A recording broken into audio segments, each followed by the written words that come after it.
This really was an historic, flawlessly run campaign. Was it? Amazing. In this video, Ana Kasparian of the Young Turks reacts to a video of Joy Reid's post-election analysis.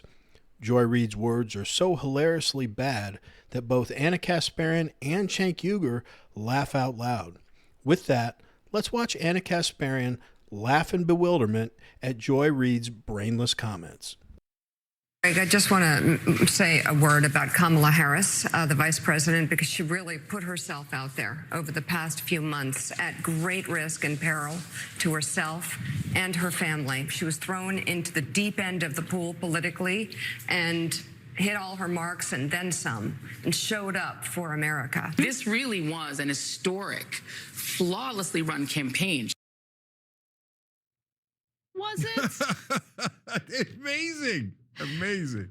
Well, the fine folks over at MSNBC were in utter disbelief that the Democratic candidate, Kamala Harris, lost the presidential election last night because, according to them, her campaign was flawless.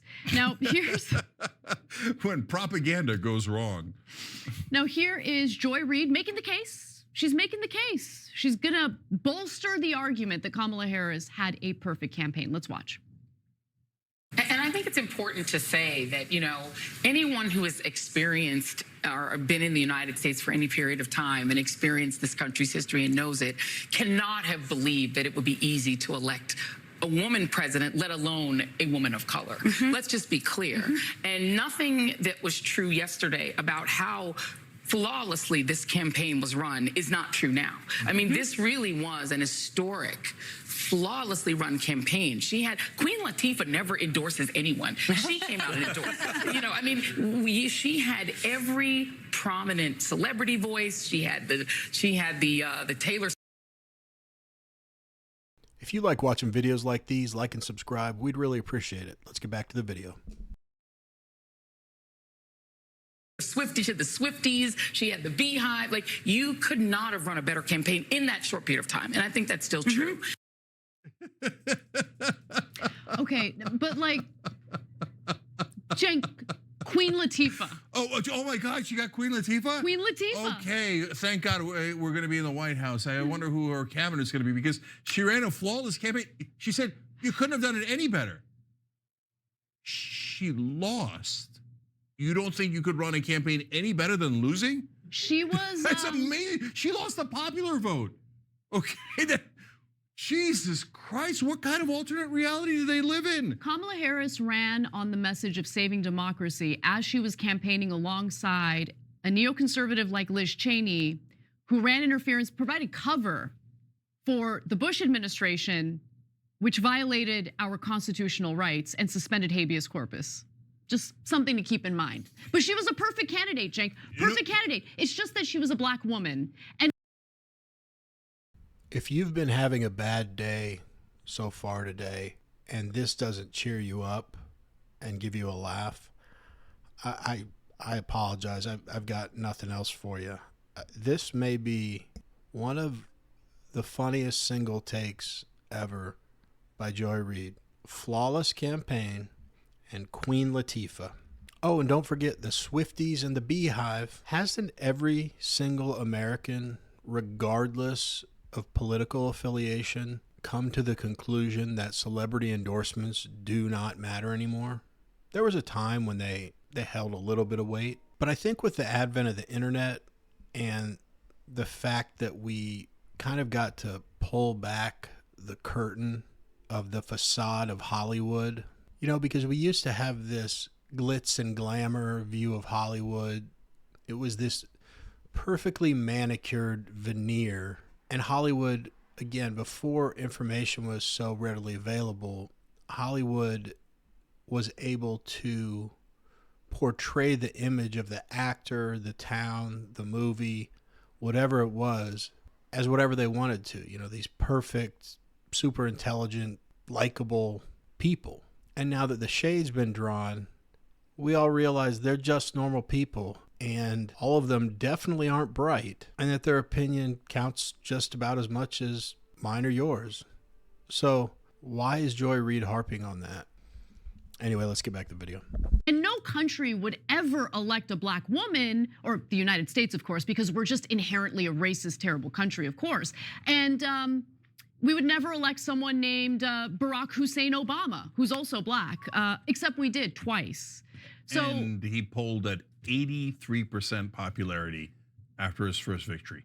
So apparently in this country that is so racist that they would never elect a black woman, had a black president at 83% approval. exactly. Okay, but no, it's not the fault of your beloved Democratic politicians. Never that. Guys, I just, look, this is something that I like to do time to time, just to make sure that I'm not going crazy. Because if you look at Obama's campaign speeches, you can juxtapose campaign Obama to President Obama, because when he was in campaign mode, he got it. Like, he understood what kind of messaging resonated with Americans, okay? He ran, I would argue, I wouldn't say flawless, nothing is flawless, right? But as close to flawless of a campaign, especially in 2008, as you could possibly run. And it's because he had a message that resonated with the frustrations of the American people, right?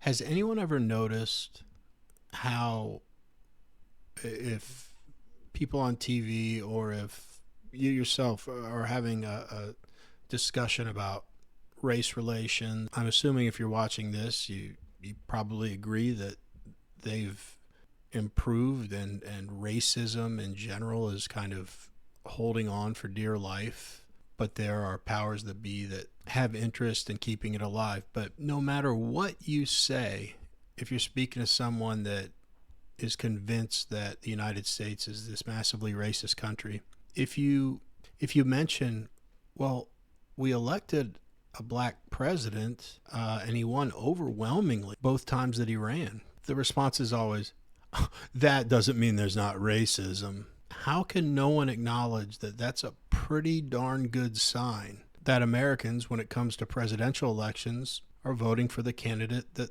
they think will serve the country best? If the race hustlers have their way and we keep platforming them, the next two presidents of the United States could be black, and it would still not be enough. I'll say my usual disclaimer, which is, of course racism exists, because there are evil people out there. There will always be people of every race that discriminate against other people based on the color of their skin or other immutable characteristics.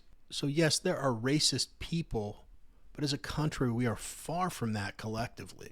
The economic instability, we were in the financial collapse of 2008 at the time, the frustration over the wars abroad. I mean, campaign Obama was incredible, so incredible that it didn't matter what his name was, it didn't matter what his skin color was. What mattered was the substance of what he was saying. We didn't know what Kamala Harris really stood for. We didn't. Let's be real about that. And so that was a problem. To say that she ran a perfect campaign and then point to Queen Latifah endorsing her as evidence of a flawless campaign is delusional. No, I'm never going to forget that line. That's now instantly one of my favorite lines. It's like an ESPN classic. She ran a perfect campaign. She got Queen Latifah. What more could any candidate do? And then she added, she had every prominent celebrity. Well, now I just feel bad because my commentary is kind of irrelevant now, since it seems like Cenk and Ana said the same things that I said. But once again, as much as I hate to admit it, Cenk and Ana are spot on this one. They're finally waking up to how ridiculous the mainstream media is. Anyway, let us know what you think. As I always say, these are just my humble opinions. So let me know if you think Kamala Harris, as Joy Reid said, ran a flawless campaign. As always, we really appreciate you watching. We'll see you on the next one.